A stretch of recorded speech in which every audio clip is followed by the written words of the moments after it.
Smoke hung low in the Copperhead saloon, thick as a damp woolen blanket, smelling of stale whiskey, wet sawdust, and unwashed men.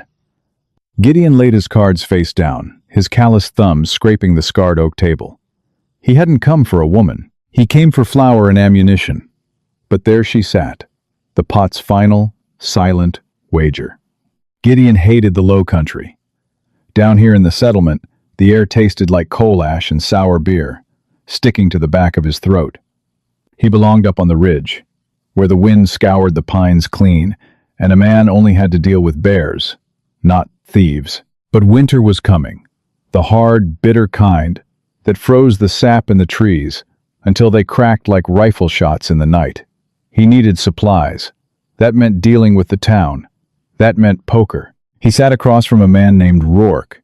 Rourke was a bloated, sweating prospector whose luck had run dry months ago, leaving him with a greasy collar, trembling hands, and a desperate, twitching left eye. Between them sat a meager pile of silver dollars, a gold pocket watch with a shattered face, and 2 deeds to worthless rock claims. Gideon's eyes stung from the cheap kerosene lamps. He rubbed a hand over his jaw, the coarse bristle of his beard scratching against the heavy leather of his gloves. He had 3 kings in his hand. He didn't need to look at them again. He just watched Rourke. "I call," Rourke rasped, his voice sounding like a boot dragging over gravel. He pushed his remaining silver forward. It wasn't enough. Not by half. Eli, the bartender, leaned over the table, a dirty rag slung over one shoulder. "You're short, Rourke. By $20. Cash out or fold." Rourke swallowed hard, a bead of sweat tracing a line through the dirt on his neck. He looked frantically around the room, as if a bag of gold dust might materialize in the shadows. Then, his eyes darted to the corner of the room, near the cold, cast-iron stove. "I got collateral," Rourke muttered. Gideon followed the man's gaze. Sitting on a splintered pine stool was a woman. She wore a faded brown dress, the hem caked in dried mud, the elbows worn thin enough to see the pale skin beneath. Her head was bowed, hidden beneath a battered wool shawl. She hadn't moved an inch in the 3 hours Gideon had been sitting there.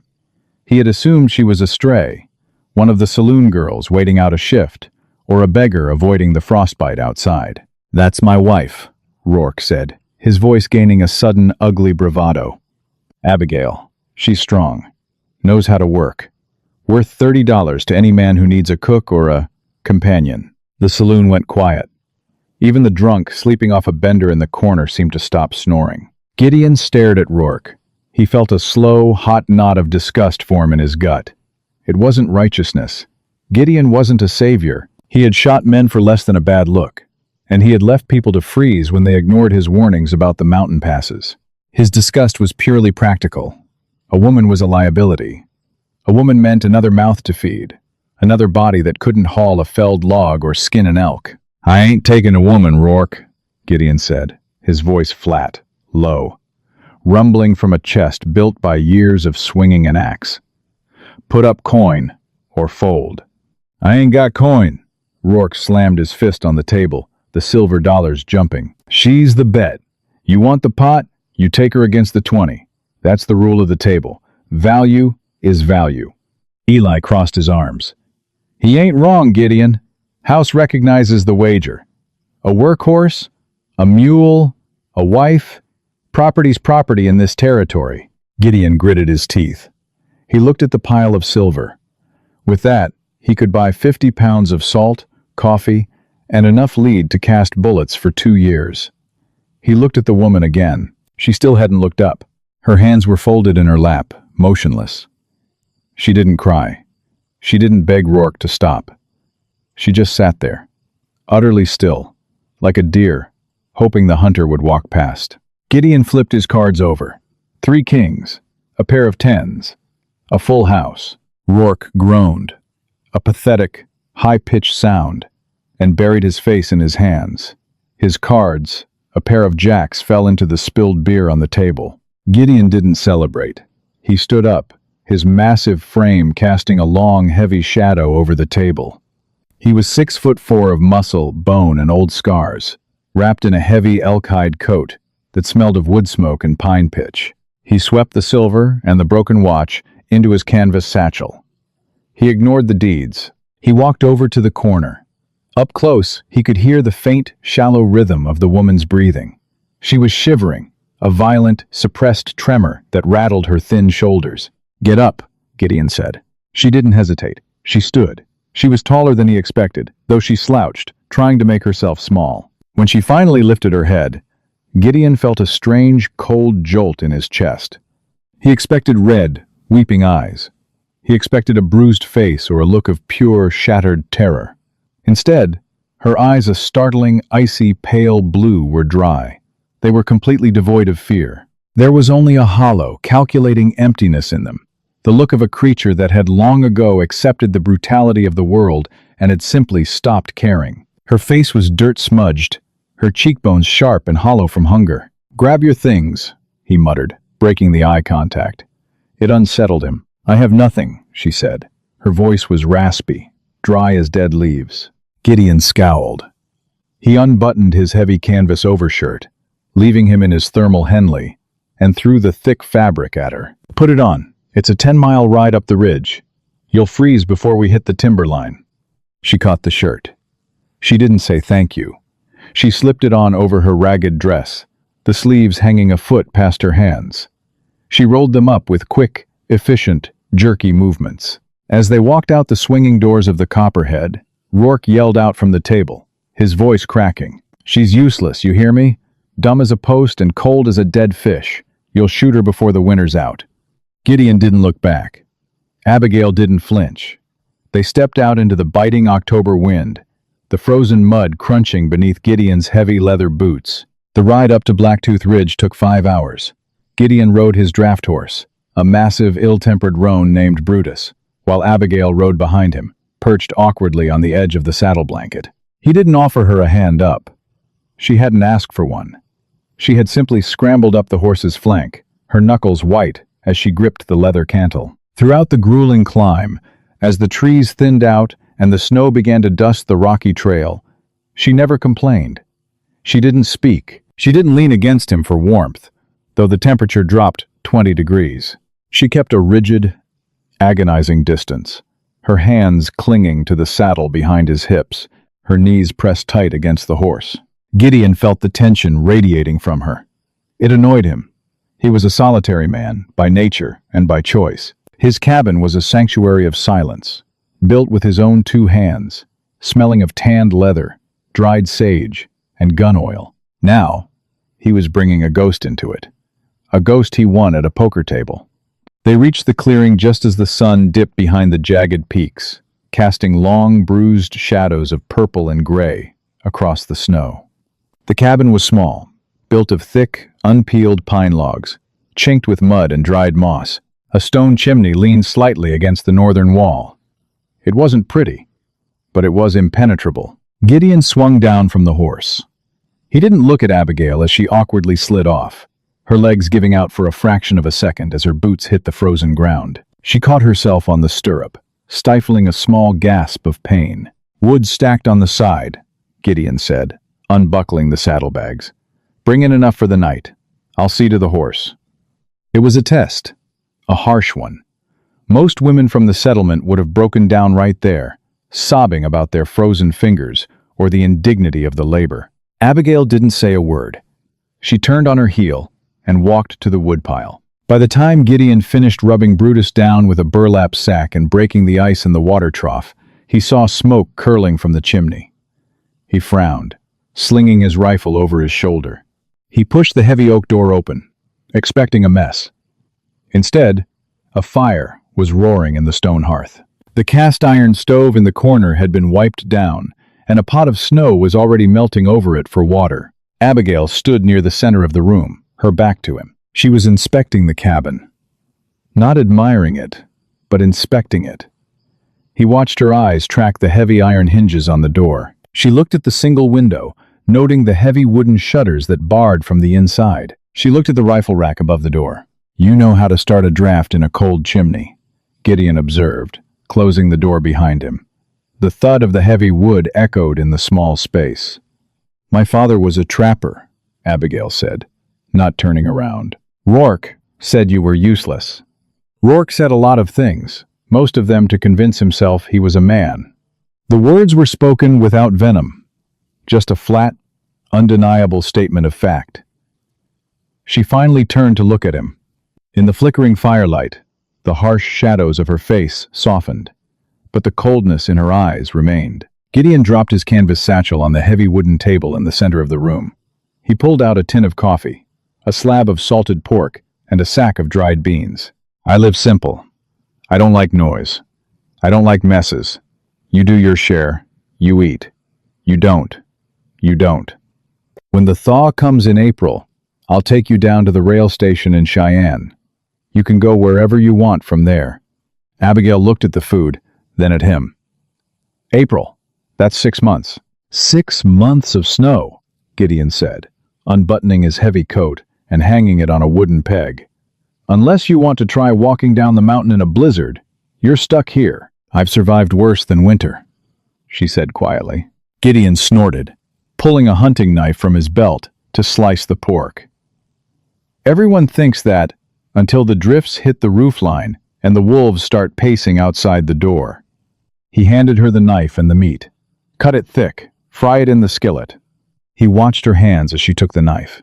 He expected her to fumble with the heavy bone handle. Instead, her fingers wrapped around the grip with practiced ease. She didn't hold it like a housewife preparing dinner.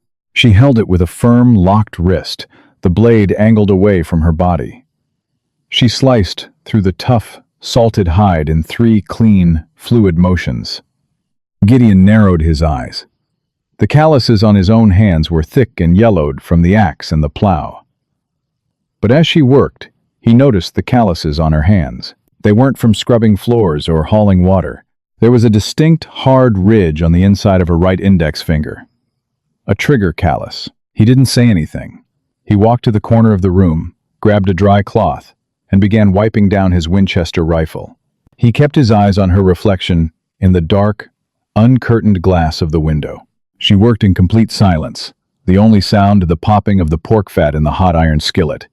She moved efficiently, never wasting a step, never hesitating. But there was a stiffness to her posture, a hypervigilance that set Gideon's nerves on edge. Every time the wind howled down the chimney, causing the fire to flare, her shoulders tensed, and her hand tightened around the handle of the skillet. She wasn't just cold, she was waiting for an attack. When the food was ready, she slid half the meat and some beans onto a tin plate and set it on the table for him. She put a smaller portion on another plate and walked to the far corner of the cabin, sitting on a wooden crate with her back firmly against the log wall.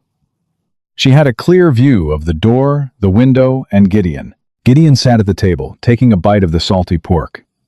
You don't have to sit on the floor like a beaten dog. There's a chair. I prefer the wall, she said, not looking at him. Chewing her food slowly, mechanically, as if it were a chore rather than sustenance. Suit yourself. They ate in a suffocating silence.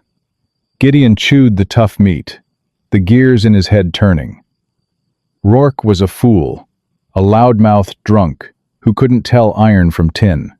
Rourke thought he was betting away a broken, useless woman. Gideon looked at the trigger callus on her finger. He looked at the way she kept her back to the wall. He looked at the icy, dead calm in her eyes. She wasn't broken. She was hiding. And whatever she was hiding from, Gideon realized with a sinking feeling in his gut, was likely going to come looking for her. He finished his plate, set it aside, and leaned back in his chair. The wind picked up outside, rattling the heavy wooden shutters. A long, brutal winter had just begun, and the cold outside suddenly felt a lot less dangerous than the quiet woman sitting in his corner. Winter swallowed the mountain whole. By December, the snowdrifts reached the lower edge of the cabin's single window, packing the world in a suffocating, blinding white. Inside, the air hung heavy and stale, smelling of rendered venison fat, wood ash, and the damp, sour wool of their drying clothes. They lived in a brutal choreography of survival. Gideon chopped wood, checked the snare lines, and hauled ice from the frozen creek, his lungs burning with the razor-sharp air. Abigail patched clothes, rendered tallow for candles, and kept the fire fed. They existed in the same small box, breathing the same recycled air. Yet they barely spoke. They orbited each other like two feral dogs trapped in a pit, hyper-aware of every sudden movement, every shift in breathing. Gideon noticed the details. He noticed how she never stood with her back to the door. He noticed that she slept lightly on the narrow cot he'd built for her, waking with a sharp, gasping intake of breath whenever a pine bough snapped under the weight of the snow outside. But it was late January when the illusion of Rourke's broken, useless wife finally shattered completely. Gideon had dragged a gutted buck back to the cabin, his hands numb and bloody. He dumped the carcass in the lean-to and stumbled inside, his fingers too stiff to work the buckles of his heavy coat. He kicked the door shut, cursing the cold. He had left his Winchester 1873 dismantled on the heavy oak table. The lever action had been sticking, gummy with old oil and dust. He had planned to clean it after hunting. Abigail was sitting at the table. She had a grease-stained rag in one hand and the rifle's bolt assembly in the other. Gideon froze, his hand instinctively dropping to the heavy hunting knife on his belt. She didn't look up. Her hands moved with a terrifying mechanical fluidity. She wiped the firing pin, oiled the slide, and snapped the assembly back into the receiver with a sharp, metallic Times clack. She reattached the stock, tightened the screws with the edge of a flat piece of iron, and worked the lever. Shuck-clack. The sound was crisp, loud in the small room. She set the weapon down on the table. The barrel pointed carefully toward the stone wall. "You used too much oil on the carrier block," she said, her voice raspy, scraping the silence. "Dust settles in it. That's why it jams." Gideon slowly pulled his gloves off, throwing them onto a crate. He walked to the table, staring down at the weapon. It was perfectly reassembled. "Where did a prospector's wife learn to strip a repeater blind?" "I wasn't always a prospector's wife." She finally looked at him. The hollow emptiness in her pale blue eyes had sharpened into something hard and dangerous, like broken glass. "Who are you running from?" Gideon asked, his voice a low, dangerous rumble. He hated complications. Complications got a man killed. "A man named Clay. He runs cattle and a gang of thieves down in the basin." She didn't blink. "He killed my brother over a water dispute. Hung him from a cottonwood. So, I walked into his camp a week later, put a bullet in his collarbone, and took his lockbox. Rourke was just a drunk I paid to pretend I was his property. Men like Clay don't look twice at a beaten wife. It was the best disguise I had." Gideon stared at her. A muscle ticked in his jaw. "You brought a cattle baron's posse to my mountain." "I didn't bring them anywhere," she shot back, standing up. "You bought me at a card table. You think I wanted to be dragged up this rock? I should put you out in the snow right now." "Do it." She took a step toward him, her chin tipped up, defiant and furious. "Saves me the trouble of listening to you chew your salt pork every night." Gideon scowled. He wanted to be furious. He wanted to throw her out. But looking at her, smelling the faint scent of gun oil on her hands, seeing the furious, raw pulse beating at the base of her throat, he felt a strange, jarring ache in his chest. She wasn't a victim. She was a survivor, just like him. He grabbed the rifle off the table. "Keep your hands off my guns," he muttered, turning his back on her to hang his coat. They didn't speak of it again. But the silence in the cabin changed. It was no longer empty. It was charged, thick with an unspoken, grudging respect. Then, the thaw came. April broke the winter's spine.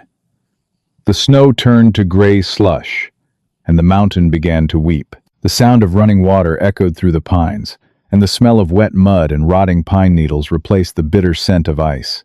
It was time. Gideon packed the saddlebags in silence. He threw a sack of flour and a brick of coffee onto the wooden table. Abigail stood by the stove, wearing the same battered dress, though it was cleaner now, patched with scraps of canvas. "Trails are mostly clear to the station," Gideon said, refusing to look at her. He busied himself, checking the cinch on Brutus's saddle outside. He felt a heavy, sour knot in his stomach. He told himself it was just indigestion from the beans. "Right," Abigail said. She picked up her meager belongings, wrapped in a flour sack. A sharp, shrill whistle pierced the quiet morning air. Gideon's head snapped up. Down the muddy trail, pushing through the heavy timber, came 3 riders. Their horses were lathered and blowing steam in the damp air. The men wore heavy canvas dusters, their faces obscured by the shadows of their wide-brimmed hats. Gideon recognized the type. Hard men, paid men. He didn't hesitate. He stepped back into the doorway, shoving Abigail roughly behind him into the shadows of the cabin. "Rourke talked," she whispered, her voice tight, cracking slightly. "He sold me out for a bottle." Gideon pulled his Winchester from the rack above the door. He checked the load, the cold brass of the cartridges reassuring against his thumb. He stepped out onto the covered porch, leaving the heavy oak door open just a crack behind him. The riders reined in 20 yards away. The mud sucked at their horses' hooves. The leader, a thick-necked man with a scarred jaw and a silver star pinned mockingly to his lapel, spat a stream of dark tobacco juice into the slush. "Morning, mountain man," the leader called out. His hand rested lazily on the butt of a revolver strapped to his thigh. "Got a long ride up here. Mud's a bitch." "You're on a private claim," Gideon said, his voice carrying effortlessly over the sound of the melting snow. He held the rifle loosely in both hands, angled down. "Ain't interested in your rocks," the leader said. "Looking for a woman. Goes by Abigail, or Hattie, depending on who's asking. Word in town is you won her off a drunk named Rourke. Lost her in a game of faro 3 months back." Gideon lied smoothly, his face a mask of bored indifference. "She caught a ride with a freight wagon heading to Denver. You're late." The leader chuckled, a wet, ugly sound. "I don't think so. Saw the smoke from your chimney. Smells like fresh coffee. And you don't strike me as a man who plays faro." The two men, flanking the leader, shifted their horses outward, spreading their firing lines. "She stole a lockbox full of payroll from Mr. Clay," the leader said, pulling his horse forward another 2 paces. "And she put a hole in his shoulder. Now, you can hand her over, and we ride back down. Or we can leave you bleeding in your own mud, and take her anyway." Gideon felt the adrenaline spike, a cold, sharp clarity flooding his veins. He looked at the 3 men, 3 guns against 1. He had no stake in this fight. He was supposed to put her on a train today anyway. Handing her over was the smart, cynical, survivalist choice. He thought of the trigger callus on her finger. He thought of her stripping his rifle in the dead of winter. He thought of the way she hadn't begged at the poker table. "I don't much care for Mr. Clay," Gideon said. He brought the rifle up. The valley erupted. The leader drew fast, his revolver clearing the holster in a blur. Gideon fired first. The Winchester bucked against his shoulder, a deafening crack that echoed off the granite peaks. The leader's chest exploded in a spray of crimson and wet canvas. He pitched backward off his horse, his boot catching in the stirrup, terrifying the animal into a panicked buck. A bullet splintered the wooden post inches from Gideon's head, showering his cheek with sharp, stinging shards of pine. He flinched, racking the lever of the rifle. The second rider aimed a repeating carbine. Before Gideon could acquire the target, a deafening roar came from the narrow crack of the cabin door behind him. Smoke billowed from the doorway. The second rider screamed, dropping his carbine as his right arm shattered, bone and blood raining into the mud. Gideon didn't look back. He knew the sound of his own Colt. 45. The third rider, seeing his companions fall in a matter of seconds, yanked his horse's reins hard, panic seizing his face. He spurred the animal, scrambling desperately back down the muddy trail, branches whipping against his back. Gideon tracked him with the sights, but let the barrel drop, let him run, let him tell Clay what happened. The silence that followed was agonizing, broken only by the whimpering of the wounded man in the mud and the frantic snorting of the riderless horse. Gideon lowered the rifle. His ears were ringing, a high, thin whine that blocked out the sound of the wind. He touched his cheek. His fingers came away wet with blood from the wood splinters. He turned around. Abigail stood in the doorway. Both hands gripped the heavy Colt, the barrel still smoking. She was trembling, a violent, uncontrollable shake, her chest heaving. She didn't look dead inside anymore. She looked terrifyingly alive. Gideon walked toward her. He reached out and gently pushed the barrel of the gun down toward the floorboards. She let go, gasping, as if she had been holding her breath for 5 minutes. She looked up at him, her pale blue eyes wide, searching his face for anger, for regret. "You missed the heart," Gideon grunted, nodding toward the screaming man in the mud. The gun kicks left, she choked out, a raw, ragged sound. Gideon stared at her. He smelled the burnt powder on her clothes, the sweat on her skin. He realized, with a heavy, grounding finality, that he didn't want the silence back. He didn't want his empty cabin. The mud's too deep for a wagon to make it to Cheyenne anyway, Gideon said gruffly. He stepped past her, back into the warmth of the cabin, leaving the door open. Coffee's getting cold. Abigail stood in the doorway for a long moment, looking at the dead man in the snow, then back into the dim, smoke-filled cabin. Slowly, the trembling stopped. She closed the heavy oak door, dropping the iron bar securely into place. If this gritty tale of survival, hidden pasts, and unlikely romance kept you on the edge of your seat, hit that like button. Don't forget to share this video with fellow fans of raw, authentic Wild West stories. Want more intense historical dramas and character-driven narratives delivered straight to your feed? Subscribe to the channel and ring the bell so you never miss a new story. Drop a comment below. Would you have made Gideon's choice? Let's talk about it.